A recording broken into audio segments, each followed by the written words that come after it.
Malam ini aku mau cerita tentang sebuah desa yang katanya nggak pernah boleh dikunjungi kalau matahari udah tenggelam. Namanya Desa Penari. Tapi ini bukan cerita yang sempat viral beberapa tahun lalu.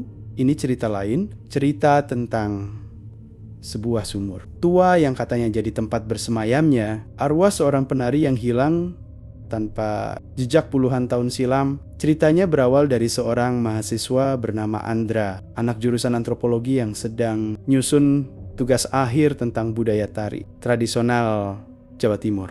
Waktu itu, dia dapat info tentang sebuah desa yang masih mempertahankan tarian kuno yang konon cuma dipentaskan saat bulan purnama. Desa itu terpencil, jauh dari jalan utama, dan butuh hampir 2 jam perjalanan melewati hutan kecil buat sampai ke sana. Andra datang sendirian dengan sepeda motor bebek tuanya, membawa kamera, buku catatan, dan rasa penasaran yang terlalu besar. Begitu sampai, suasana desa itu langsung bikin bulu kuduknya berdiri. Sunyi, sepi, dan entah kenapa, meskipun matahari masih tinggi, udara di sana terasa dingin dan berat. Warga desa tampak ramah, tapi tatapan mereka kayak menyimpan sesuatu. Setiap kali Andra nanya soal tari tradisional itu, warga cuma bilang, kami udah lama gak nari lagi. Nah, tapi mereka gak pernah mau jelasin kenapa. Sore harinya, Andra dijamu di rumah kepala desa. Seorang pria tua, berwajah teduh, tapi matanya dalam banget.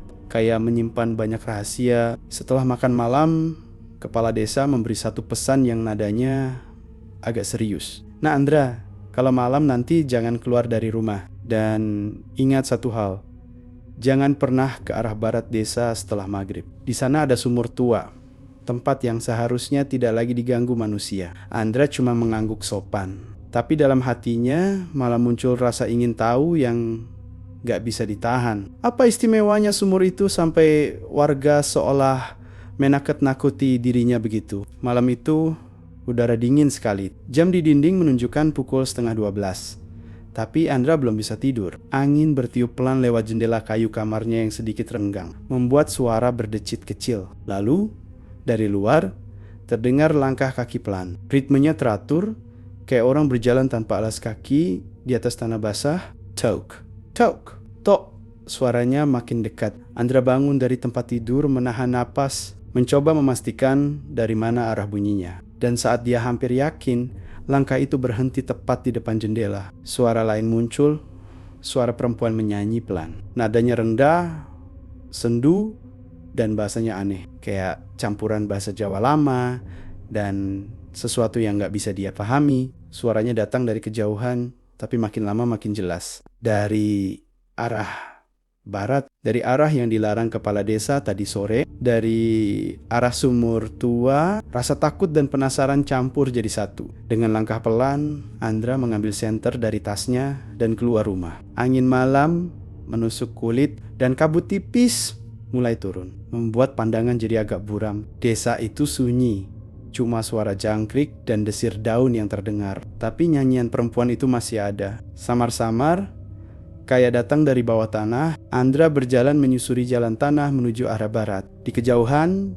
samar-samar dia lihat bangunan tua dari kayu, separuh roboh, dan di depannya ada sumur batu besar yang dikelilingi semak. Bibir sumurnya dilapisi lumut hijau tua, dan tali timbanya udah putus. Tapi ada sesuatu yang menggantung di sana, sehelai kain merah. Andra mendekat. Senter di tangannya mulai meredup, entah kenapa. Cahaya redup itu cuma cukup buat melihat kain itu jelas-jelas terlihat basah, meskipun malam itu nggak hujan sama sekali. Tiba-tiba, dari dalam sumur terdengar suara pelan seperti seseorang berbisik, "Tolong." Andra spontan mundur satu langkah. Nadinya berdetak cepat. Ia menyorot senter ke dalam sumur, tapi gelap pekat, nggak kelihatan apa-apa. Cuma suara itu lagi, kali ini lebih jelas. "Tolong aku." Suaranya perempuan muda, lembut tapi serak seperti menahan tangis. Andra berpikir, mungkin ada orang jatuh ke dalam. Tapi saat dia mendekat lagi dan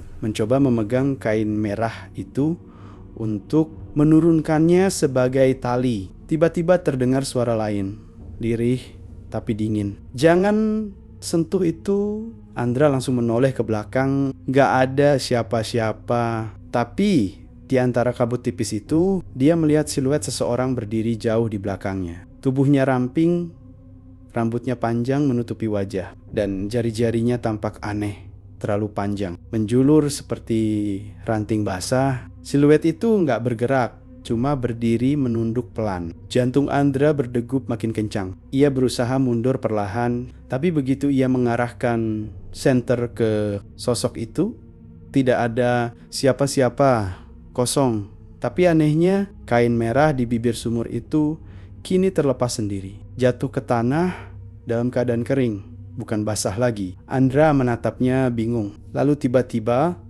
dari dalam sumur muncul hembusan angin dingin yang membawa aroma melati bercampur bau tanah basah. Nyanyian yang tadi pelan kini terdengar lebih dekat, seperti seseorang sedang menari di dalam sana. Ketakutan mulai menguasainya. Ia berlari kembali ke penginapan tanpa menoleh. Di belakangnya, samar-samar ia mendengar suara langkah kaki yang mengikuti, pelan tapi pasti, seperti seseorang sedang mengejarnya dengan irama tarian yang teratur. Keesokan paginya, warga desa geger. Di depan penginapan tempat Andra menginap, mereka menemukan jejak kaki basah mengarah dari sumur ke depan pintu kamarnya. Tapi anehnya, kamar Andra kosong. Semua barangnya masih ada, tas, buku, bahkan kameranya. Cuma satu yang hilang, senter. Ketika warga memberanikan diri memeriksa sumur tua itu, mereka menemukan selai kain merah yang menempel di batu sumur. Kali ini benar-benar kering dan berbau bunga melati. Kepala desa cuma bisa geling-jeling sambil berkata lirih, dia sudah dipanggil. Malam itu, beberapa warga bersumpah mendengar gamelan kecil berbunyi dari arah barat desa, diikuti suara langkah kaki menari di sekitar sumur. Sejak saat itu, tak ada lagi yang berani mendekat.